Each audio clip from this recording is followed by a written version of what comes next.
எங்கள் அப்பாவை நினச்சி தினந்தோறும் நான் அழுவேன். அது எந்த அசிங்கமும் இல்லை, எந்த கோலத்தனமும் இல்லை. ஏன்னா நான் தோல்வியை நினச்ச அழுகலை, என்னை சூழ்ச்சியில் தோக்கடிக்கணும்னு அழுகலை. எங்கள் அப்பாவை நினச்சி எங்கள் அப்பாவை மிஸ் பண்ணுறேன், நான் அழுவேன். அதுக்கு எந்த இதுவும் இல்லை. அனைவருக்கும் வணக்கம். கேப்டன் பிரபாகர் இந்த படம் பார்த்திங்கன்னா உண்மையிலேயே ஒரு தமிழ் சினிமாவில் எவர்கிரீன் படம். இன்றைக்கும் ஒரு அசைக்க முடியாத ஒரு டைட்டில். இந்த இந்த இந்த இந்த க்ரூ இருக்காங்கன்னா அது மிகையாகாது. அன்றைக்கி கேப்டனும் சரி, பப்பானா லைக் ராவுத்தர் சாரை வந்து நான் சின்ன வயசுலேருந்து பப்பா அப்படின்னு கூப்பிடுவேன். அது ஏன்னு எனக்கும் தெரியாது, அது பப்பான்னு தான் அவரை நான் கூப்பிடுவேன். அது வாப்பான்றது வந்து சின்ன வயசில் பப்பாவாக மாறிடுச்சு எனக்கு தெரியல, அதனால் அதை அப்பான்னு தான் அவரை நான் கூப்பிடுவேன். ஸோ கேப்டனும்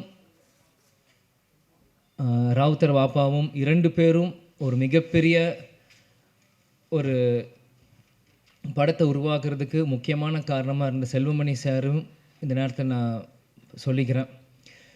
இந்த கேப்டன் பிரபாகரன் நீங்கள் பார்த்தீங்கன்னா இது கேப்டனோட 100வது படம்.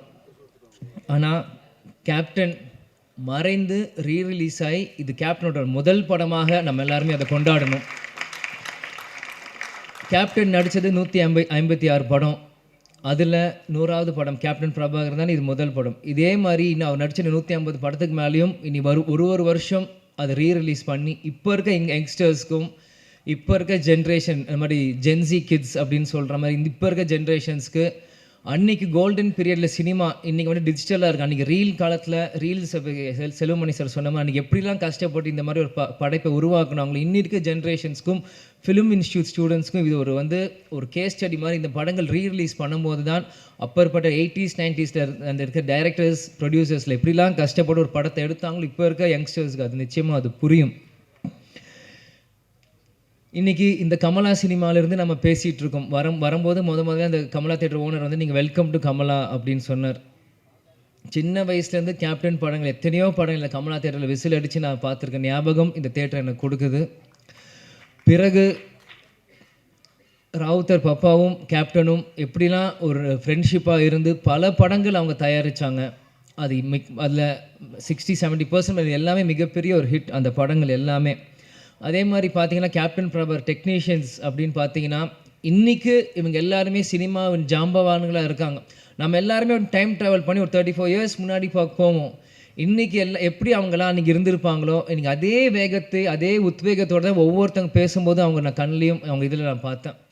இன்றைக்கி ஏன்னா இந்த படத்தோட ஃபைட் மாஸ்டர் சுப்ரசுப்ரமணியம் சாராக இருக்கட்டும், கேமராமேன் ராஜராஜன் சாராக இருக்கட்டும், ஏன்னா எல்லாருமே எனக்கு சின்ன வயசுலேருந்து எனக்கு பரிச்சயம். எனக்கு எல்லாருமே தெரியும். கேப்டன் இங்கே இருக்க ஒவ்வொருத்தரும் மேடையில் இருக்காங்க, இந்த படத்துக்காக உழைச்ச ஒவ்வொருத்தையும் கேப்டன் எப்படியெல்லாம் அவங்கள வந்து இன்றைக்கி இவங்க எல்லாருமே கேப்டனை பற்றி புகழ்ந்து பேசுகிறாங்க. ஆனால் கேப்டன் ஒவ்வொரு நாள் ஷூட்டிங் முடித்து ஒவ்வொரு ஷார்ட்லேருந்தும் இன்றைக்கி எப்படி ஃபைட் நடந்து எங்களை எல்லாருமே கூப்பிட்டு எங்களுக்கு சொல்லுவார், அப்பா எப்படிலாம் இந்த படத்தை நாங்கள் பண்ணியிருக்கோம். ஏன்னா இன்றைக்கி மன்சூர் அலி சார் அண்ணன் சாராக இருக்கட்டும், இன்றைக்கி செல்வமணி சாராக இருக்கட்டும், லைக்கத் அலி அண்ணன் சாராக இருக்கட்டும், எல்லாருமே இன்றைக்கி என்னென்ன பேசுகிறாங்களோ இது எல்லாமே எனக்கு தெரியும். ஏன் இதை நான் சொல்கிறேன்னா அப்பா வந்து இது ஒன்றுமே எங்கள்கிட்ட வந்து சின்ன வயசில் எங்களை வந்து ஷேர் பண்ணுவார். எல்லாமே இன்றைக்கி ஷூட்டிங்கில் என்ன நடக்குது, இன்றைக்கி எப்படி அந்த ஷார்ட் இன்றைக்கி எப்படி நடந்தது அப்படின்ட்டு. ஸோ இது எனக்கு வந்து ஒரு டைம் ட்ராவல் ஆன மாதிரி தான் எனக்கு இருக்குது. இன்றைக்கி ஒரு 30 வயசு மேலே எனக்கு வந்து நான் பேசுகிறப்போ அன்றைக்கி நான் குழந்தையாக இருந்தப்போ எனக்கு என்னெல்லாம் இந்த படத்துக்கு பண்ணாங்களோ எல்லாமே எனக்கு வந்து டைம் ட்ராவல் இருக்கிற மாதிரி இன்றைக்கி இருக்குது. அன்றைக்கி இருந்த இளைஞர்கள் இன்றைக்கி ஜாம்பவான்களாக இருக்காங்க. இந்த பொறுப்பு இன்றைக்கி இருக்க இளைஞர்களுக்கு நம்ம வந்து இந்த படத்தை நம்ம தூக்கி கொண்டாடணும். இது நம்மளோட பொறுப்பு. ஏன்னா இப்படி இருக்கும்போது தான் இந்த மாதிரி பல படைப்புகள் இன்றைக்கி இருக்க யங்ஸ்டர்ஸ் பார்க்க முடியாத படங்கள் இன்றைக்கி திரும்பி வரும். இன்றைக்கி பார்த்தீங்கன்னா ஏன் இதை சொல்கிறேன்னா நம்ம டெக்னீஷியன்ஸ் நம்ம மேக்கப் மேன் ராஜாவனா இருக்கட்டும், இன்றைக்கி நம்மளோட இல்லை நம்மளோட ராஜேந்திரன் காஸ்டியூமர் அவராக இருக்கட்டும், எல்லாருமே கேப்டனை ஒவ்வொரு விதமாக ரசித்து தான் இன்றைக்கி கேப்டனாக இன்றைக்கி ஒரு 150 படம் பண்ணியிருக்காங்கன்னா இங்கே இருக்க ஒவ்வொருத்துக்குமான எல்லா ஒரு கடமையிலும் பொறுப்பும் இருக்குது. இன்றைக்கி நீங்கள் பார்த்தீங்கன்னா இன்றைக்கி ரம்யா கிருஷ்ணன் மேடமாக இருக்கட்டும், இன்றைக்கி அந்த ஆட்டமாக தேரோட்டம் இன்றைக்கும் அவங்க நடந்து வரும்போது நாங்கள் பார்த்தேன். எனக்கு அவங்க நடந்து வரும்போதே எனக்கு அந்த பாட்டு எனக்கு மைண்டில் எனக்கு அடிக்க ஆரம்பிச்சிருச்சு. அந்த இளையராஜா சார் மியூசிக் டேன் அப்படின்னு அவங்க நடந்து வர மாதிரியே தான் எனக்கு அது இருந்தது. இன்றைக்கி சரத் சார் இன்றைக்கி வந்து சுப்ரீம் ஸ்டாராக இருக்கும்போது இந்த படத்தில் இருக்கும்போது நான் அப்படியே அன்றைக்கி கனெக்ட் பண்ணுறேன். அன்றைக்கி எவ்வளோ இளமையாக ஒரு மிஸ்டர் மெட்ராஸ் அப்படின்னு டைட்டில் எடுத்து அந்த படத்தை ஆரம்பிச்சிருக்கும் போது சரத் சார் இந்த படத்துக்கு எவ்வளோலாம் கஷ்டப்பட்டிருப்பார். செல்வமணி சார் சொன்ன கழுத்தில் உடஞ்சிருந்து இது ஏதோ ப்ராப்ளம் இருந்தது. இந்த மாதிரி பல விஷயங்கள் இவங்க பண்ணியிருக்காங்க. அதே மாதிரி மன்சூர் அலிகான் அண்ணா வந்து அவர் வந்து நான் சின்ன வயசுலேருந்து அவரோட நான் எந்த ஷூட்டிங் போனாலும் என்னை தூக்கி வச்சு விளையாடுவார், கொண்டு வர. கேப்டன் ஷூட்டிங் முடிச்சு வந்தாலே என் சண்டை போடுவார். அவருக்கு தெரிஞ்ச விளையாட்டு எல்லாமே ஃபைட்டு தான். அதுக்கு பிறகு ஒரு சண்டை அப்படின்னா ஒரு மன்சூர் அலிகான் அவரோட தான்.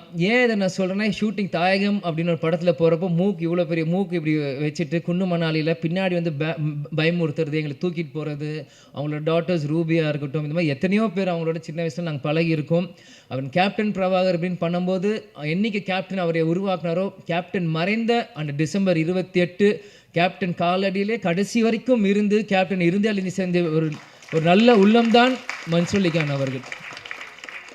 இந்த மாதிரி இது வந்து எனக்கு வந்து இது வந்து ஒரு படத்துக்காக நான் வந்து பேசுகிறனோ இல்லை இவங்க டெக்னீஷியன்ஸ் அவங்களுக்கு முன்னாடி பேசுகிறோம் எனக்கு இல்லை. இவங்க எல்லாருமே எனக்கு ஒரு ஃபேமிலி மாதிரி தான் எனக்கு தெரியுறாங்க. ஏன்னா செல்வமணி சார் அவர் சொன்ன மாதிரி அவர் எப்பயுமே அவர் காரில் வருவார், அவர் வீட்டுக்கு போவார், ஹாய் சொல்லுவார், ஹலோ அங்கிள் நாங்கள் சொல்லுவோம், நாங்கள் விளையாடிட்டு இருப்போம். சிவா சாராக இருக்கட்டும், இது யாராக இருக்கட்டும், நாங்கள் சின்ன வயசுலேருந்து அவங்கள சுற்றி தான் நாங்கள் வளர்ந்துருக்கோம். இன்றைக்கி அடுத்த ஒரு தலைமுறை வரும்போது என்னை முன்னிலைப்படுத்தி என்னை கொண்டு வரும்போது உண்மையிலே எனக்கு ரொம்ப ஒரு கௌரவமான ஒரு பெருமையான விஷயமாக இதை நான் பார்க்குறேன். நிச்சயமாக ஏன்னா நான் எப்பயுமே அப்பா கிட்ட கேட்பேன், எனக்கு எதுக்கு விஜய் பிரபாகரன் பேர் வச்சிங்க, அவனுக்கு சண்முக பாண்டியன் வச்சு. ஏன்னா ஸ்கூலில் எல்லாருமே கேட்பாங்க. அப்போ இருக்கும்போது ஸ்கூலில் படிக்கும்போது what is your father's surname last நேம்ன்றபோது விஜய் பிரபாகர் அப்படின்னு நான் சொல்லுவேன். விஜய் காந்த் எதுக்கு உங்களுக்கு காந்த்னு வைக்கல, பிரபாகர்னு வச்சிங்க அப்படின்னு எல்லாரும் கேட்பாங்க. அப்போ நான் சின்ன பையனும் அப்பாட்ட போய் கேட்டேன், எதுக்குப்பா எனக்கு விஜய் பிரபாகரன் பேர் வச்சிங்க அப்படின்னு சொல்லும்போது, இந்த படத்தோட 100வது படம் எடுக்கிறப்போ நீ பிறந்த பிறகு இலங்கை விடுதலை புலி பிரபாகர் அவர் நினைவாக உனக்கு நான் இந்த பேரை வச்சேன் அப்படின்னாரு. ஆனால் இந்த பேர் உனக்கு இப்போ வச்சது உனக்கு புரியாது, நான் நாளைக்கு இல்லைனாலும் இந்த பேர் சொல்லி உன்னை உயர்த்தும் அப்படின்னாரு. எனக்கு சின்ன வயசாக இருக்கும்போது அது எனக்கு பெருசாக எனக்கு புரியல. ஆனால் இன்றைக்கு இந்த படத்துக்கு வந்து இந்த ஆடியோ லான்ச் முன்னாடி உங்கள்கிட்ட பேசும்போது தான் இந்த செகண்ட் தான் எனக்கு 100% அது வந்து நான் உணர்றேன். ஏன்னா இந்த இப்போ இருக்க ப்ரொடியூசர் நம்ம கார்த்திக் டிஸ்ட்ரிபியூட்டர் வந்து போன வாரம் கட்சி ஆஃபீஸில் என்னை வந்து சந்திச்சு இந்த மாதிரி நீங்கள் கண்டிப்பாக இந்த படத்துக்கு நீங்கள் வரணும் ஆடியோ லான்ச்சுன்றப்போ அன்றைக்கி செல்வமணி சாரும் கூப்பிட்ருக்காங்க அப்படின்னோட எனக்கு வந்து மறுப்பு சொல்ல முடியல. ஏன்னா என்றைக்குமே நான் நோ சொல்ல மாட்டேன். அன்பால் கூப்பிட்டாங்க எங்கே இருந்தாலும் நான் ஓடி வந்துடுவேன். அன்றைக்கி வந்து கண்டிப்பாக வரணும் அப்படின்னு சொல்லியிருந்தாலும் செல்வமணி சாரே சொல்கிறாரு, படத்தோட டைரக்டர் இவர் சொல்லும் போது நம்ம எப்படி பண்ணுறப்போ, ஆனால் உள்ளம் தேடி இல்லம் நாடி அப்படின்னு சுற்றுப்பயணமும் அன்றைக்கி நம்ம தொடங்க ஆரம்பிச்சிட்டோம். தொடக்கிறப்போ எப்படி சொல்கிறேன்னு தெரியல.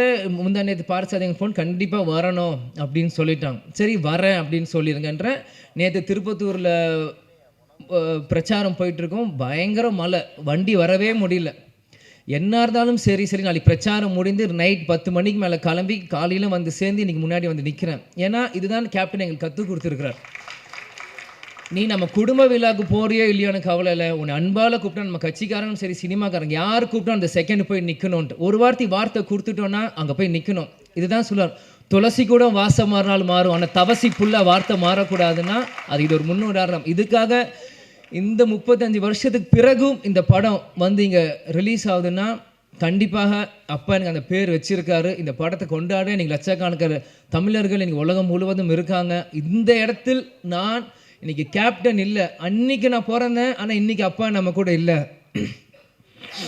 இருந்தாலும் நம்ம அந்த இடத்துல போய் நிற்கணும், கேப்டனுக்கு பதிலாக நம்ம அங்கே போய் இருக்கணும். இந்த படத்தை கேப்டன் இல்லாட்டியும் எங்கள் அப்பாவை இந்த விஜய் பிரபாகர் நான் கொண்டாடணும் இந்த யூனிட்டோட சேர்ந்து இன்றைக்கி நான் வந்து இருக்கேன்.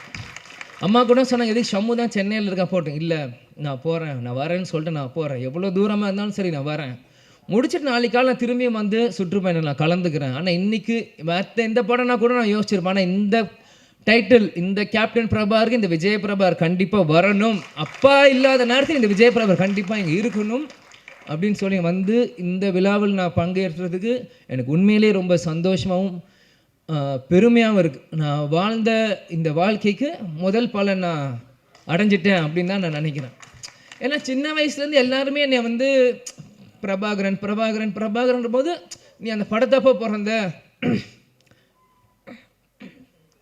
அப்பாங்க இல்லை இல்லை நான் எமோஷன் ஆகக்கூடாதுன்னு தான் இருக்கேன்.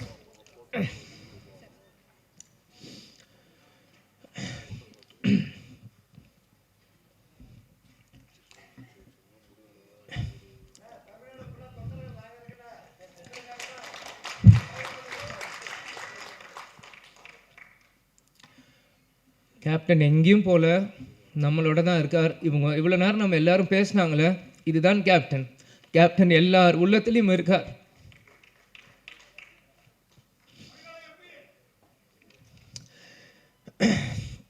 அதெல்லாம் எனக்கு முக்கியம் இல்லை. கடைசி வரைக்கும் நம்ம விஜயகாந்த் பையன்றது எனக்கு தெரியும்.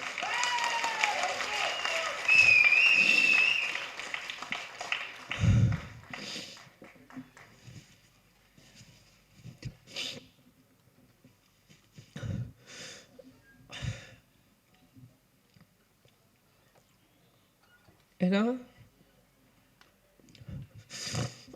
சிங்கம் புலி என்ன சொன்ன மாதிரி தான் தமிழ்நாடு ஒரு நல்ல தலைவரை இழந்தது.